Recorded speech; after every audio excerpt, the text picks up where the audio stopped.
Ayan guys, sa video ito, ngayon lang ako magbibigay ng review regarding sa AC Ride 150 Fi. No? So, former NMAX version 2 user ako. So, nasanay yung katawan ko sa kung paano ang comfortability ng NMAX version 2. At ngayon, nasubukan ngayon ang motor ko is ito ng AC Ride 150 Fi. No? So, ayan, syempre una sa price, malaking difference, no? So doon is lamang na si AC Ride.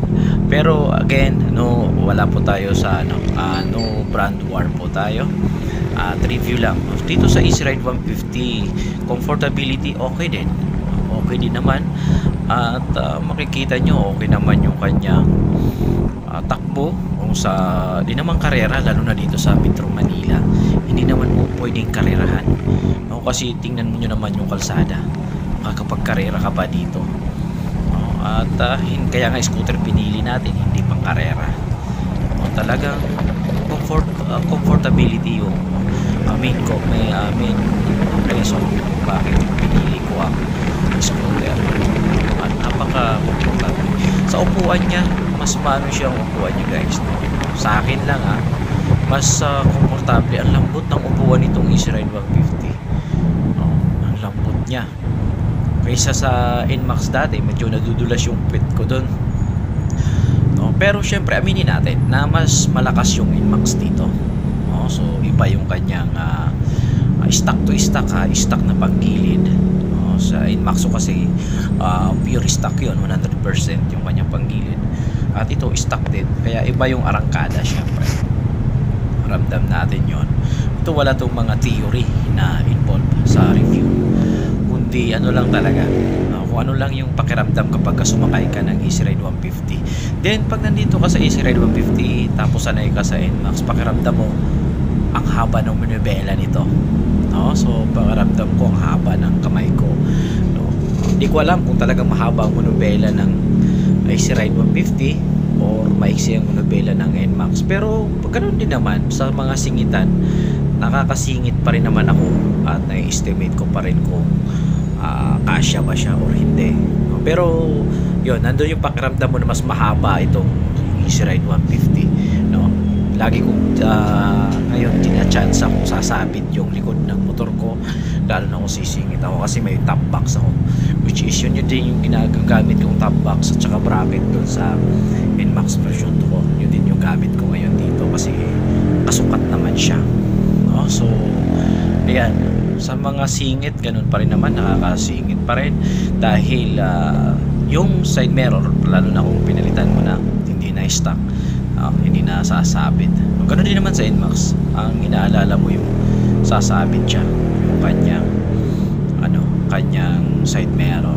Pero ito, syempre naka power pipe na to, kaya medyo maingay siya. Pero sa stock, based on sa mga naririnig ko, almost the same, no? Yung sounds niya, yung tunog ng makina. Kagandahan lang ngayon sa mga NMAX version 2.1, no? Talagang maganda yung tunog ng makina, sobrang tahimik kapag hindi ka nagre-revolution, no? Kaya ang angas. Then ano pa ba yung sa comfortability sa takbo nito, ganun pa rin siguro, bumalik lang yung pakiramdam, no? Yung sarap ng pakiramdam kapag dinadrive mo sa NMAX tapos nawala yung NMAX mo. So syempre hinahanap mo yung comfortability na yun sa ibang motor, no? Mag-drive ka ng ibang motor, hindi, iba pa rin yung pagka NMAX yung hawak mo, yung comfortability sarap sa pakiramdam. Kaya pag nasakyan mo tong AC Ride 150 Fi or any from AC Ride 150, so mararamdaman mo ulit kung paano yung comfortability na yon sa pagdadrive. Although siguro sa tibay ng makina, sa tagal ng makina, sa itatagal ng makina, so doon sila nagkakatalo, no? Pero ganoon pa rin naman, sabihin mo sa NMAX walang issue, maraming issue, no? Kung pumunta ka sa mga page ng mga NMAX users, mo rin doon na every time may issue yung kanilang motor dahil wala kasi sa makina yon, no? Nasa pag-aalaga, sa pag-maintain yon, at kung paano ka mag-handle ng sasakyan. Syempre kung paano ka patakbo, kung bara-bara ka, syempre dapat marami kang pambili ng pyesa. So kung maingat ka naman, indication yun na maingat ka kasi kuripot ka. Hindi.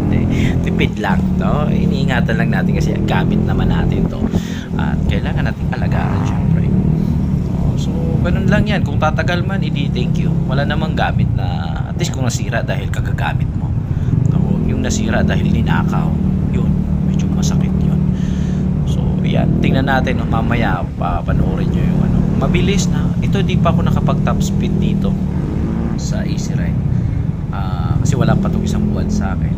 Top speed ko dito hanggang ano pa lang, siguro 95 to 96. Pero alam ko may ibubuga pa siya kahit paano. Pero sa akin top speed ko na yun. Kasi pag angkas ko si Mrs. hanggang ano lang talaga ako, hanggang 1. Pag sa Inmax ko dati pinaka top speed ko umabot lang ako ng 140. Back and forth na yon, syempre. Back and forth, ibig sabihin 70 lang kasi nakungurot na, may kumukurot sa tagiliran ko pag lumalagpas na yung speed ko. Hindi ko rin na top speed yun actually yung aking Inmax. Kung sabihin hindi rin naman kasi karerahan, hindi ako mahilig sa karera. Tapos ano lang, nakakaaho naman sa ahonan, nakakasabay din naman sa traffic, no? Nakakasingit din. So nakapag-KBang na rin naman ako, okay naman siya, wala naman siyang problema, nakaahon naman ako, 2 pa angkas ko nun so okay siya, kakaahon naman ito. So sa Inmax dati, nasubukan ko rin yun, nakapag-Baguio, so walang problema sa ahonan. So kung pangkarera ang gusto mo, wag kang mag-scooter, di ba? So yun lang ang advice doon. Bumili ka ng big bike, bumili ka ng 1000cc, yun, expressway legal. So, pero pagka pang daily service, para sa akin is ideal na to, no? Yung Motorstar or yung Cruzy, ideal na siya. Pero alam naman natin dito sa Pilipinas lagi may brand war. Pagka ganito yung motor mo, sabihin nila wala kang pambili, wala kang. Pero totoo naman talaga wala naman talaga akong pambili at ito lang yung kaya kong bilhin. So ano naman, at least meron, hindi utang, di ba? Yun lang yun, at least hindi ko utang, branded niya, kumbaga naman. Pero pareho din lang naman yun, at least sa'yo din. Pero importante, may ginagamit tayo for daily transportation. Meron tayong ginagamit sa araw-araw na paghahanap buhay natin, ginagamit sa paghahanap buhay katulad ng mga rider natin, angkas, di ba? So kaya din naman ito, basta alagaan lang natin maintenance ang labis niya. So ito, pinapuloy ba natin, try ko ba dito ihataw ng traffic, diba yung ihataw. So ganyan lang talaga, sumasabay din naman mga kasabay ko, ano din naman, branded, maliban lang sa iyo mag-pass inspection. So sumasabay din dahil dito sa Metro Manila walang nakaka 120 sa takbo, lalo na sa EDSA hindi ka makakapag 120, lalo na sa Parañaque hindi ka makakapag 120 doon, good luck kung nag 120 yung takbo. So siguro top speed doon is 80 dahil sa traffic, kahit naman sa dito sa Metro Manila ng traffic. Kaya okay na to. So yan, kaya pipili ka ng motor, choice mo yun, no? Basta importante masaya ka at iwasan mo yung war na yan. At fokusan mo, alagaan mo kung mayroon ka at makontento ka lang. Kung hindi ka makontento, pili ka ng big bike, yun lang yun. Tapos ang problema mo, butas ang bulsa mo. So yan, ride tayo.